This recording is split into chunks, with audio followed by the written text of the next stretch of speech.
and then we'll take a break from Genesis and save that last chunk with Joseph for another time, and looking to start some things on church history, so excited for that. But in the meantime, back to Genesis, back to the beginning. Genesis 33, let me read the text for us. Read the chapter, it's 20 verses. Genesis 33, you're coming off of wrestling with God, and now finally the moment we've been waiting for. Jacob meets his brother Esau after some 20 years apart. And Jacob lifted up his eyes and looked, and behold, Esau was coming, and 400 men with him. So he divided the children among Leah and Rachel and the two female servants, and he put the servants with their children in front, then Leah with her children, and Rachel and Joseph last of all. He himself went on before them, bowing himself to the ground 7 times, until he came near to his brother. But Esau ran to meet him and embraced him and fell on his neck and kissed him, and they wept. And when Esau lifted up his eyes and saw the women and children, he said, "Who are these with you?" Jacob said, "The children whom God has graciously given your servant." Then the servants drew near, they and their children, and bowed down. Leah likewise and her children drew near and bowed down. And last, Joseph and Rachel drew near, and they bowed down. Esau said, "What do you mean by all this company that I meet?" Jacob answered, "To find favor in the sight of my Lord." But Esau said, "I have enough, my brother. Keep what you have for yourself."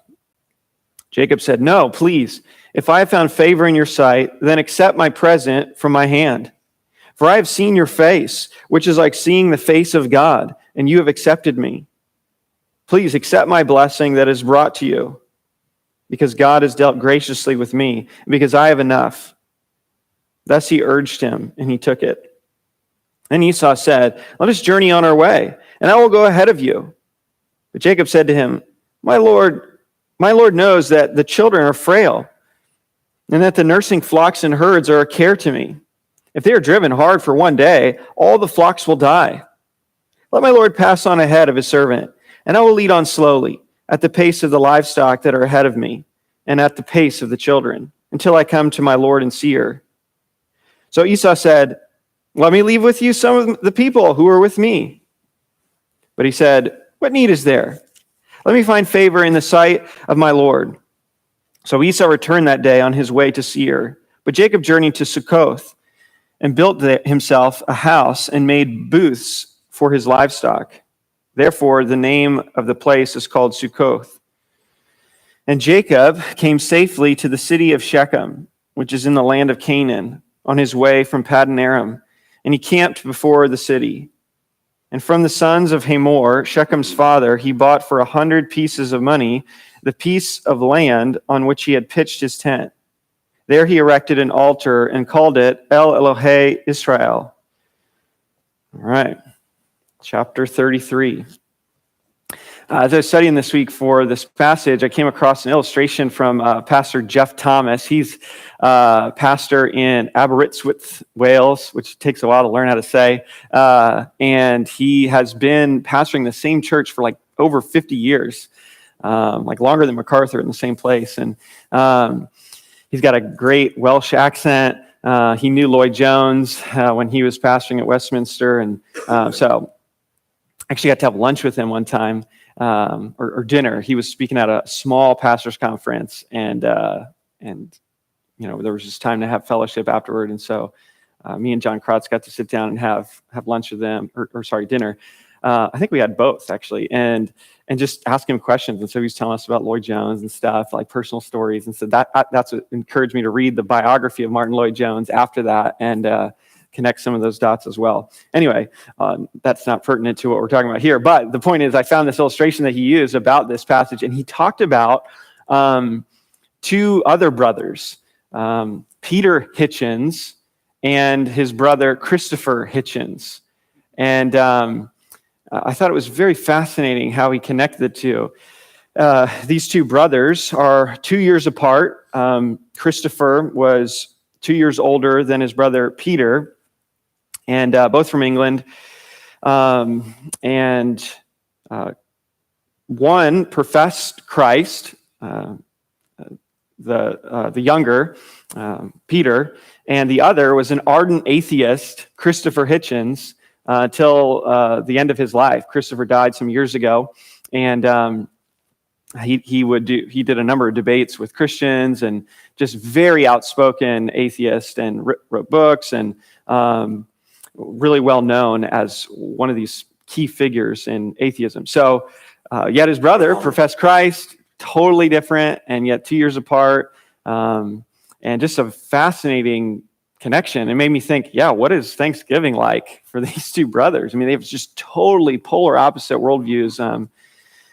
Actually, there were some debates with a Christian pastor that they made between Christopher and this pastor, and they actually had quite a good relationship that they built outside of the debating, and had a lot of charity towards one another, and yet Christopher remained, as far as we know, committed to his atheism until the end of his life. But I thought this was a fascinating parallel with Jacob and Esau, which is the connection Jeff Thomas made. And here's two brothers, and from the beginning, we know that the younger is chosen to serve. The older will serve the younger, and then later in Malachi 1, we read that famous statement where God says, "Jacob I loved, but Esau I hated," referring to God's election of Jacob and reprobation of Esau. And you see these two sons' lives play out. And here we see this fascinating account in chapter 33 now of these two brothers who are very different. And one is a believer, the other is not. And yet here we see them reconciling with one another, at least to some degree. And these brothers will have descendants who will war with each other. Israel, Jacob, has already been renamed Israel, but he is the father of the nation of Israel. He has 12 sons. Those 12 sons become 12 tribes, and those make up the nation of Israel. Esau is going to have children, and he will birth the nation of Edom. So whenever you read of Edom in Scripture, it's referring to the descendants of Jacob. And they're from Seir, S-E-I-R. And so we see that here as well, that reference to Seir. And so you have these two brothers. Here's some good examples. So like Numbers chapter 20. So we're in Genesis. So this is, a good bit later. But in Numbers 20, when Israel's coming out of Egypt and they're wandering, they ask to pass through the land of Seir, the land of the Edomites, and they're denied access. And they even say, "Hey, we won't eat anything. We won't go through a vineyard and glean. We'll just pass right through." And they're like, "Nope, don't even walk through here." And so there's this tension between the descendants of Israel and the descendants of Esau, Israel and Edom. And then, of course, later, that continues to play out. And the whole book of Obadiah, it's a one-chapter book. It's 21 verses. It is you could describe it as a bitter battle between brothers. Sounds like a Dr. Seuss book. But a bitter battle between brothers. And Jacob and Esau are long dead, but their descendants is the focus of Obadiah. And you see how these two nations represent, really, Edom serves as a stand-in for all of the nations, all the Gentile nations, really, as you continue to read the book. And so you see that playing out. But before we get there, these two are just really seminal figures. And yet before we get there, we see these two brothers who are actually reconciling here in Genesis 33. It's sort of a family reunion of sorts. And like we said, it's been over 20 years. I don't know if you've done family reunions much, but sometimes they can be a little awkward, and maybe there's some prep work beforehand. Oh, don't ask about so-and-so, or don't bring up this, and we don't want to go there, right? And it's like, well, why isn't don't go there, how come they're married to? It's like, so you have all these things, and so this is somewhat of an awkward family reunion, because These brothers haven't seen each other since Jacob stole the blessing and then ran away, and now he returns. So the question looms large in Jacob's mind: how is this interaction going to go? And so we come now to that. Jacob, in some sense, has been reconciled to God in the end of chapter 32, and so we're going to see somewhat of a reconciliation between him and his brother here in chapter 33. Now, yes, there is the theme of reconciliation here, and maybe there's some principles to be gleaned about reconciliation in this chapter, but that's not so much the focus of the text, like Moses is going, hey, let me just pull off the side of the road and give you some lessons on reconciliation. There may be some things here to take, but I think the big point, if you zoom out and see, like, what is Moses trying to accomplish in this section of Scripture, in this section of Genesis, he is really showing us the various ways that God continues to preserve and protect Jacob as the one who's to receive the promise to Abraham. And so he continues to do this, and he does it in different kinds of ways.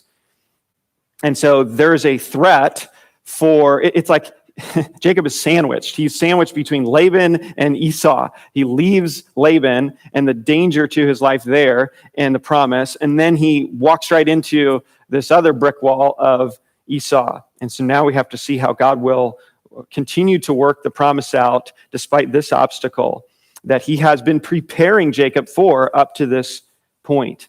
You remember so let's see if we can remember the major focus of maybe chapter 25 to 36. What do we say? Like, this is like a repeated phrase. It's more repeated. Is that good English? It's repeated more in this section than in any other section in Genesis. It's a theme. Do you remember? It's the idea of with us or with you. What does that indicate? What theme about God? God is saying, he's with us, with you. We call that starts with the P. Presence, yeah, exactly. So the presence of God is a massive theme in this section. And so we need to keep that in our minds as we read this text and look at it. And you see God's presence in different ways: his presence to protect, his presence to preserve, his presence to provide for the promise. So I think that number is like 11 times in these chapters that comes up. And then when you compare it to the others, maybe like once or none to the other major sections. If you look at chapter 33, there are arguably three major breakdowns in the text. You have verses 1 to 11, which is their reconciliation, essentially. They meet. There's kind of a catch-up on what's been happening in their lives. And then after that happens, verses 12 to 17, you have this interaction between Jacob and Esau about where they're going to go from there, right? So they reconcile, then it's like, what next? And Esau's going to invite him, and Jacob's hesitant, and there's this interchange that takes place. And then finally, at the end, you see Jacob going into the land of Canaan, verses 18 to 20, which will set us up for chapter 34. So those are our three major sections here, and kind of try and lay these out and see what the teaching of the text is. Verses 1 to 11, we could call gracious protection. Gracious protection. And the reason I say that is we'll just make these things up. The word for grace is used multiple times in this section. Maybe five. Let's see, 1, 2, 3, 4. It's either 4 or 5. 5, yeah, there we go. It's used 5 times in 1 to 11. So there's a heavy emphasis on God's grace or seeking favor. Jacob seeking favor from his brother. So that's a big highlight. But it's also God's protection, because what doesn't happen to Jacob when he meets his brother?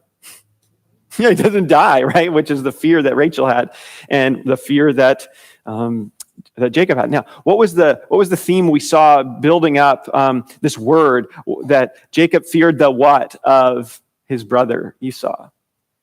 His face, yeah. And then so what did God do to prepare him to see the face of his brother? Remember, end of chapter, what?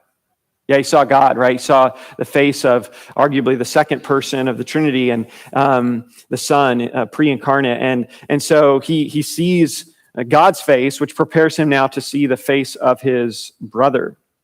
And so that's where we're headed here. He's going to protect him. He comes out alive.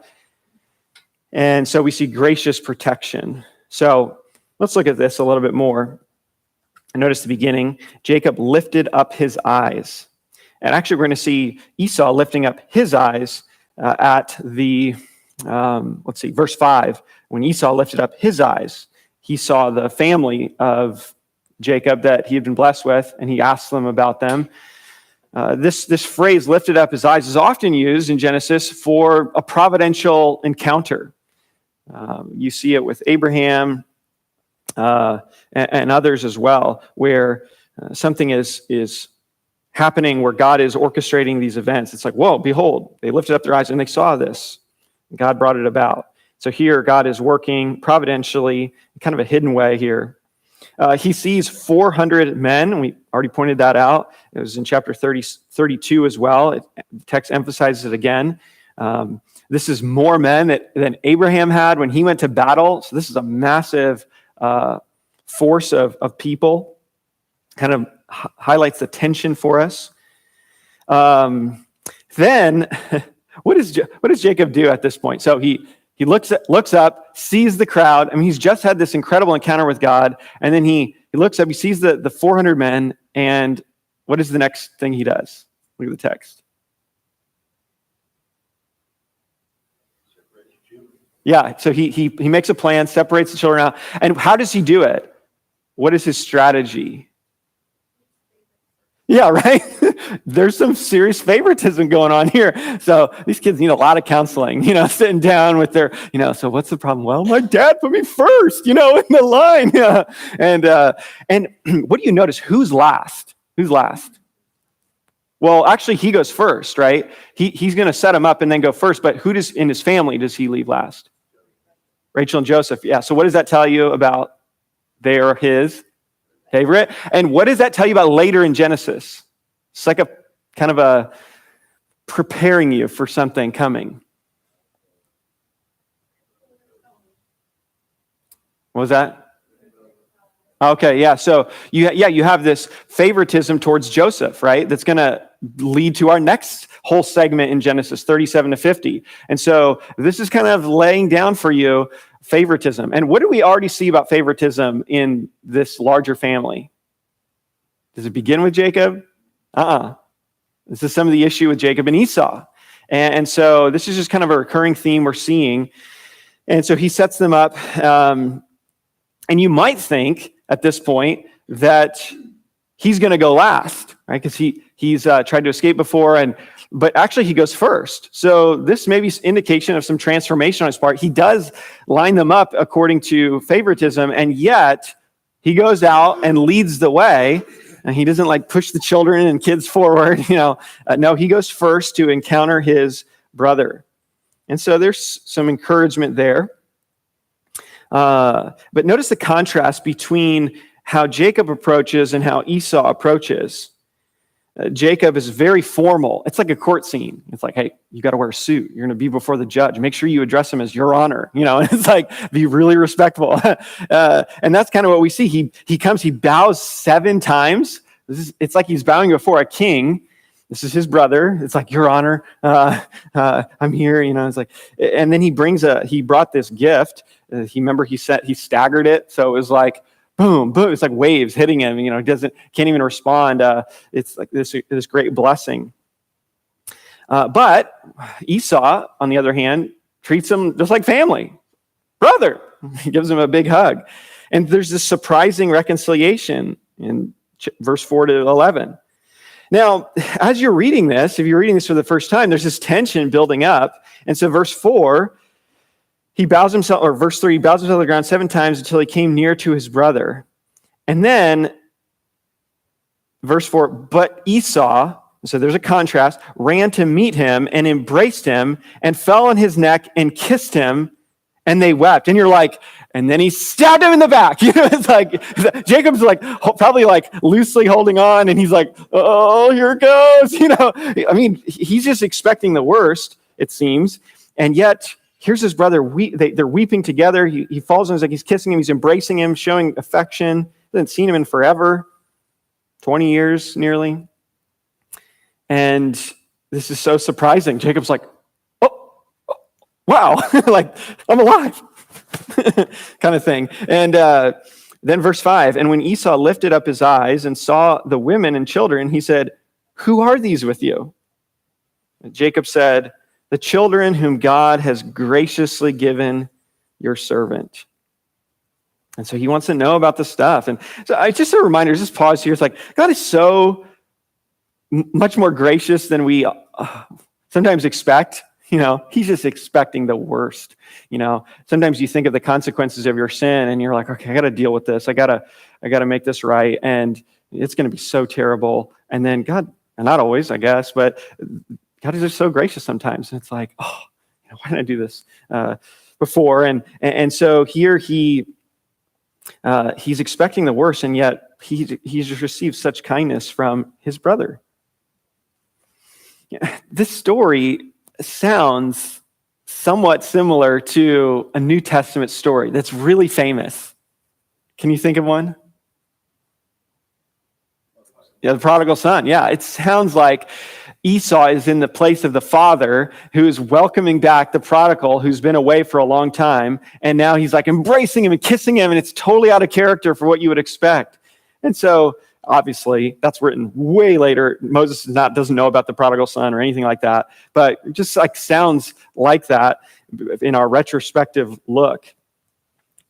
What does Jacob do? Well, he gives credit to God, right? God has graciously blessed me. He recognizes that he didn't say anything about mandrakes or sticks. He's like, God did this. God acted and brought these things about. And look at verse 10 then. Oh yeah, he asked him about, what is all this that what is this like train of gifts that you've sent? And he's like, well, he's just straight up. You got to love the candor. He wanted favor in the sight of Esau, verse 8. And Esau's like, hey, I have enough. And so God has prospered Esau in these 20 years as well. Keep what you have for yourself. And it's hard to know, like, okay, so in the ancient Near East and even the Middle East, if you go to like a market, sometimes there's a way of haggling that's like part of the culture that you're supposed to like not accept the first price, and then you go back and forth, and it's like normal. And if you're not used to that, you're like, this is so weird. This is so bizarre. Some think that's what's happening here, that it's like he's going to accept it, but it's like this is the protocol. I don't know. Either way, it doesn't really matter that much. But he's like, hey, I've got enough. Don't worry about me. And then verse 10, Jacob said, no, please, if I found favor in your sight, then accept my present from my hand, for I have seen your face, which is like seeing the face of God, and you have accepted me. You've accepted me. Why would he say it like that? Why would he say it like that? Well, what do we know about the theme of the face of God, right? It's not hard to trace out in this section in particular. Where's the first time that we see this theme of the face come up? I don't need a like specific like reference point, but just think in the flow of this section. Who's the first face that is thought of? Chapter 32. Jacob's thinking about? Well, sorry, just before that though. Before wrestling with God, before the face of God, it's Esau's face, right? So you have verse 20, right, of chapter 32. And you shall say, more of your servant Jacob is behind us, for he thought I may appease him. Or it's literally like, I may appease his face with the present that goes ahead of me, and afterwards I shall see his face. Perhaps he will lift up the face. So there's like threefold use of this idea of the face, where he's concerned about a favorable outlook. And then, of course, verse 30, chapter 32, so Jacob called the name of the place Peniel, saying, for I have seen God face to face, and yet my life has been delivered. And then now, finally, verse 10, I have seen your face, which is like seeing the face of God, and you've accepted me.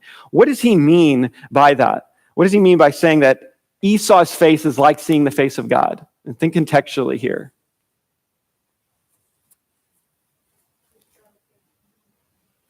Yeah, right? So he saw the face of God and he didn't die. And like, what is that an example of? Or do we call that? Grace, yeah, it's grace. So when I saw the face of God, I expected to die, and yet God was gracious to me. And so in comparison, he's saying, I've seen your face, and I expected to die, and yet he didn't. He's received grace, favor from Esau. So there's such a similarity here in these two meetings. One is vertical, we might say, and one is horizontal. One is with God, one is with man. And so he recognizes this and acknowledges it. There's a lot of acknowledgement on Jacob's part about God's working in his life, his hand. There's an interesting reference, and here's how later Scripture picks this up. Psalm 24. This kind of maybe gives it a little bit more color now that you have studied this passage. Psalm 24, verse 6. It says, such is the generation of those who seek him, who seek the face of the God of Jacob. Like, why would you say that? Why the God of Jacob? Because of this passage, right? So the author of this Psalm, David, is looking back. He's read Genesis. He has access to it, and he's thinking of this story, and he's connecting it back and saying, the face. Remember that story. So, Robert, yeah. It's significant in terms of it's God's favor. Mm-hmm. Right? Yeah, oh yeah. You mentioned the word a minute ago, but significance of face is that God is looking upon him. Yeah. Not ignoring him. Almost like a child, whose father never looks at him. It's sort of, it's a blessing that God will condescend and turn to him. It's a relationship issue. So it's contained in blessing. Yeah. Blessing. Yeah. And so there's a key text. Yeah, there's a key text that just like links all that together, right? And we hear it somewhat often at the end of our services. And it's number 6, right? So number 6 is the Aaronic blessing. And here, say what that Aaronic means. So Aaron. So Aaron is the priest, and I said speak to Aaron, and so Moses, Mosaic, David, Davidic, Aaron, Aaronic. It's like speak to Aaron and his son, saying, "Thus you shall bless the people of Israel. You shall say to them." So already it's connected to blessing, right? And here's what you say: Yahweh bless you and keep you. Yahweh make his face to shine upon you and be gracious to you. So there's two ideas, and it's the lifting up of the face. Yahweh lift up his countenance upon you and give you peace, or lift up his face upon you and give you peace. So you have blessing, peace, this keeping idea, grace, all these things brought together and kind of knitted together into this seamless blessing. So yeah, perfect connection there later that he'll use. So this is the just heavy emphasis in this section on blessing, grace, favor, and God's protection in that way. Verse 11 then kind of ties it up. Please accept my blessing. Now, I just thought of this like, family reunion idea and like what you can and can't talk about. And of course, if Jacob's with his family, you could think about him saying to his kids, like his little boys running around and, however old they are. And he's like, all right, guys, like when we say the blessing, like the prayer, right? It's like, don't say blessing, just say like the prayer. We say the prayer, don't ask who's going to say the blessing, right? Because you don't want to like conjure up the idea of this word. So obviously that didn't happen. But the point is, it's Jacob who brings up the word blessing. He intentionally brings it up, and it's just like a hot button word that would bring up all these memories. So please accept my blessing. And so he reminds his brother in this way of that past encounter. After all this, after he sees this favor being shown to him by God, please accept my blessing that is brought to you, because God has dealt graciously with me. And because I have enough. Literally, it's like I have everything. Thus he urged him, and he took it. So this blessing goes back to that, of course. This is kind of a restitution of sorts. Now, can Jacob give back the blessing, like the actual, like God ordained blessing? Well, no, that's not the idea here. The idea is God has blessed him tremendously because of the blessing, and Jacob wants to share some of that as a way to say, to show his contrition, I guess you could say, to restitution, to make it right, and to give some of the overflow to his brother. And so he prevails upon him, and Esau accepts.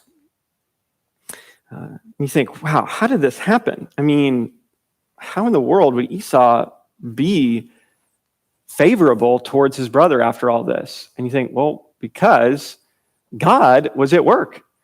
And this is what's really fascinating when you compare this story with the Laban story, because it just shows like God loves variety. He loves to change up, He has more than one pitch that he can throw. And so here he has a different way of going about this. With Laban, he appears to him and gives him this terrifying dream. And he's like, don't you do anything. Don't you say good or bad to Jacob. I'm going to kill you. It's like, whoa. It's like the intimidator. And so Laban's like, I can't do anything. But that's not what happens with Esau. We don't have any indication of that. It's just God's softening, moving the heart of Esau, maybe progressively over time. But certainly by the time they meet again, he's ready to receive him with favor. And it's just different. It's just a different way that God works to bring this about. And God allows them to have this reconciliation here. And so it's good to see the variety that God has. He has a lot of different tools in his box. And of course, later Solomon will write a great verse in Proverbs 21, verse 1. The king's heart is a stream of water in the hand of Yahweh. He turns it wherever he will. And so it's like, yeah, God can just bloop, turn it. And God does this like so many times in Scripture.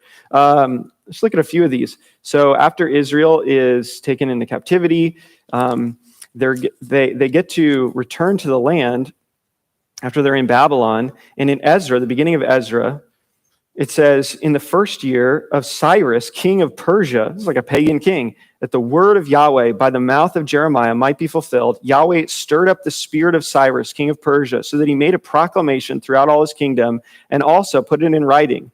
Thus says Cyrus, king of Persia, Yahweh, the God of heaven, has given me all the kingdoms of the earth and has charged me to build him a house at Jerusalem, which is in Judah. Man, you can't write this stuff. I mean, except it is written. Because here's a pagan king who Israel's in captivity, and he's like, you know what? I want to do this for Israel. I want to just help support them to rebuild their temple. And why did that happen? Because God stirred his heart up. In the next book, in Nehemiah, these are parallel books. And in the beginning of Nehemiah, you have the same thing happening. And it just so happens that Nehemiah is the cupbearer for Artaxerxes, and he gets a chance to offer a request in chapter 2, verse 4. Then the king said to me, what are you requesting? So I prayed to the God of heaven, and I said to the king, if it pleases the king, and if your servant has found favor in your sight, there's that idea, favor, that you send me to Judah, to the city of my father's graves, that I may rebuild it. And the king said to me, the queen sitting beside him, how long will you be gone, and when will you return? So it pleased the king to send me when I had given him a time. And I said to the king, if it pleases the king, let letters be given to me for governors and of the province beyond the river, that they may let me pass through until I come to Judah. And then he does that in the very end of verse 8. And the king granted me what I asked, for the good hand of my God was upon me.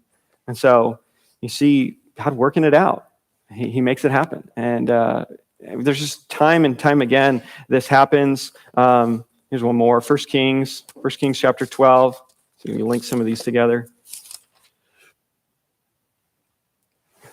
It works both ways. You have Rehoboam's folly. So after Solomon, the kingdom splits in two. His son Rehoboam, then Jeroboam. Jeroboam takes the northern 10 tribes, Rehoboam the southern 2 tribes. And as the servants of Rehoboam are trying to give him counsel, he doesn't listen to it. In verse 15, it says, so the king did not listen to the people, for it was a turn of affairs brought about by Yahweh that he might fulfill his word, which Yahweh spoke to Ahijah the Shilonite, to Jeroboam the son of Nebat. You're like, wow, that's incredible. So actually happens one more time in Ezra, since we're just looking at that, 6:22. I forgot about this one. 6:22, it says, "And they kept the feast of unleavened bread for 7 days with joy, for Yahweh had made them joyful, and he had turned the heart of the king of Assyria to them, so that he aided them in the work of the house of God, the God of Israel." So, I mean, God just has this tool in his belt where it's like, the heart turner, and he turns the heart and he makes it do what he wants. And it's just incredible. And so God is doing that for Jacob because Jacob is pivotal to his plans.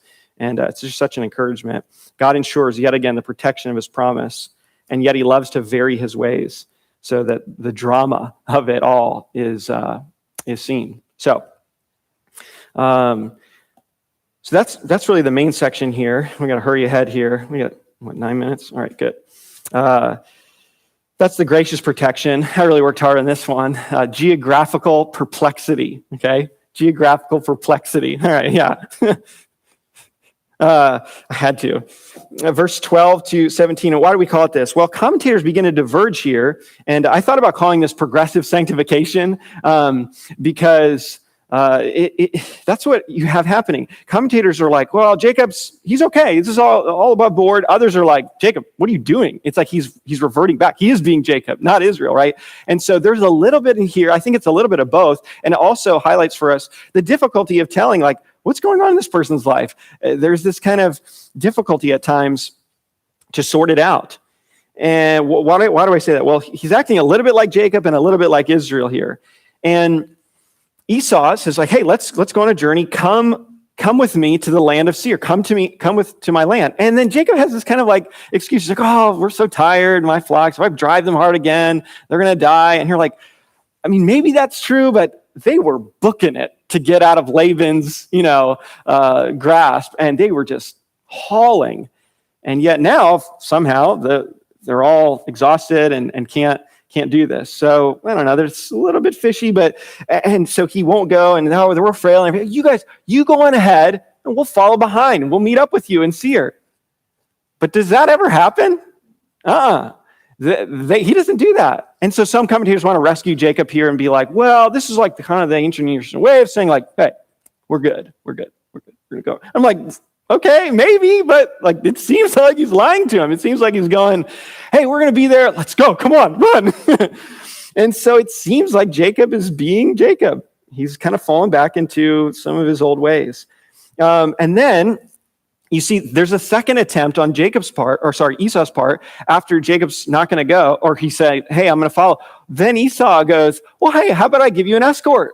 I'll send some guys with you. You need some help? And I'll send some of my people. And he's like, no. I don't know. We don't want any of your guys, right? Because what would that do? It would, if they start going the wrong way, his men are going to go, wait, Seir's that way. Why are you going that way? And so he's like, no. We don't want to bother you. We don't want to bother you. And so he gets the idea, and they journey their own ways. They resettle. Esau, verse 16, returns on that day on his way to Seir. Verse 17, but Jacob journeyed to Succoth and built himself a house and made booths for his livestock. Actually, that's the word that Israel will use later for the Feast of Booths, right? Therefore, the name of that place is called Succoth. And so here's another area where commentators will pick on Jacob a little bit, because it seems that there can be a case made that Jacob's supposed to return to Bethel, where he encounters God as he's going back to the land. And they'll point out how it's odd that he stops here and that he'll make his place in Shechem, especially when you see in context what happens in chapter 34 with the defiling of Dinah because of the relationship he has with the Shechemites. It's almost similar to Lot settling outside of Sodom and then the consequences that follow that.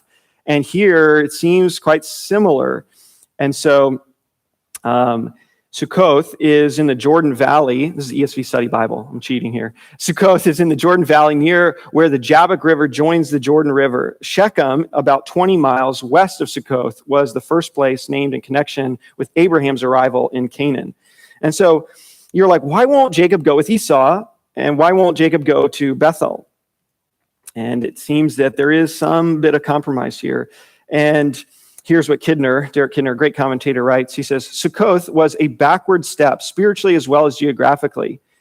It is difficult to reconcile the call of Bethel with the prolonged stay involved in building cattle sheds, whence the name Sukkoth, and a house east of the Jordan. The implied ages of Jacob's daughter and his elder sons in the next incident at Shechem show that several years were indeed spent in one or both of these places, since Dinah was evidently a child of about 7 when the family left Paddan Aram. So basically he's saying Dinah's probably about 7 when they leave, and then come chapter 34, she's older, and you have that incident take place. And so it seems just kind of strange here. And here's a reminder for us that Jacob, though changed, must still grow. He must still grow. It's the Latin simul justus et peccator, right? At the same time, simultaneously just and yet a sinner. Right? That's the idea, that we are justified, declared righteous, and yet we're still sinners. We're still in process. We are renamed, and yet we still sometimes act in our old name. And Peter does that. It's like, Simon, what are you doing? It's like, acting like your old self, and be like Peter. And then here it's like, Jacob, what are you doing? You're Israel. Paul says in 1 Corinthians 5:7, cleanse out the old leaven that you may be a new lump as you really are unleavened. So he's saying you are unleavened. It's cleansed out, this leaven of sin, but cleanse out the old leaven so that you act in practice like you are in position. Act like what you are. And so this reminds us to be patient. Be patient with others as they grow, because we need patience as we grow. It's like, what are you doing? Why are you acting that way? It's like, all right, we're in process here. We're in process. Ralph Davis says, the lives of the Lord's servants may yet be laced with folly and foibles. And why should not Jacob be our teacher so we are not surprised or shocked at this? So, geographical perplexity. What are you doing, Jacob? Not going there, going there? Okay, I hope you get it. Finally, God's provision, verses 18 to 20. 3 matters in this final note. In this final section: place, purchase, praise. He comes into the land, place. It's kind of a deja vu effect, an echo. An echo is a noise you hear, and then you hear repeated sounds that sound like the first noise, and it's similar, and your ear is attuned to it. And so this is somewhat of an echo of what we've heard already in the story in Genesis. You see, he comes into the place, into the land. He's come from Haran, like Abraham now, and so he's re-entering the land, and it's showing that God is faithful. And this one commentator even said that phrase in verse 18, in the land of Canaan, should be like neon lights, like, like when you come into a city and it's like, says the name of the city and like big lights, think of that Las Vegas sign, it's like the iconic one. This is like Canaan. And it's the point that God is faithful. Here, look, he's brought him into the land of promise. And then that's place. And then purchase, he buys more land. And you think, what does that remind you of? Who else bought land? Abraham. Yeah, he bought this little bit of land to bury his wife in, and that's like the first foothold into the land. Now, Jacob is buying more land here, and here's just a fascinating old detail. The word ESV kind of smooths over it. It says he bought for 100 pieces of money. That's like really general, but there's a footnote, and it's a kesita, and it's like this unit. It's like an old unit of money. It's like really old, and it's used in Job as well. And it actually helps us to locate when the events of Job took place, which it's probably during the time of Jacob. It's during the time of the patriarchs, maybe more specifically during the time of Jacob. And some of these families are connected here. And so, some family reunion again, and someone comes up to a family member of Abraham's and says, have I got a story for you? And there you go. You have the book of Job, which comes prior to Genesis. So there's just like a little, someone said that Job is like the Hobbit. It's like the book before the main series. And so that's just a little connection there. This purchase, again, just like Abraham, deja vu. Abraham buys, here Jacob buys, and then finally prays. He sets up an altar in the land like Abraham, in the same place as Abraham in Shechem. And he names it El Elohe Israel. And so he's recognizing the name that God gave him and God's faithfulness in all of this. So all 3 of these relate back to Abraham, bringing him into the land like Abraham from Haran, purchasing a piece of property like Abraham, and then setting up an altar in the same place that Abraham does. And so all these are echoes or deja vu to say, look, God's fulfilling his promises, just like he said. He brought him back. He's purchasing land, and he makes an altar, and he's worshiping the God of Israel who renamed him, just like he renamed Abraham from Abram to Abraham. And so God is faithful, God is faithful, God is faithful. So here's chapter 33. We never tire of hearing and experiencing the grace of God and the faithfulness of God, despite our progressive and sometimes slow growth. And yet we love to see the variety that God does it in. All right. Father, thank you for this study and for seeing the connections backwards, forwards, and seeing your work to ensure that your plans come to pass. It is exciting to see your ways and to know that you are the same God. You work in our lives through your hidden hand of providence. And we don't always get to see the curtain pulled back, but we know you are at work. We know you're working to accomplish your plans in our lives personally, but in the universe cosmically. And so we take comfort in that. In Jesus' name, amen.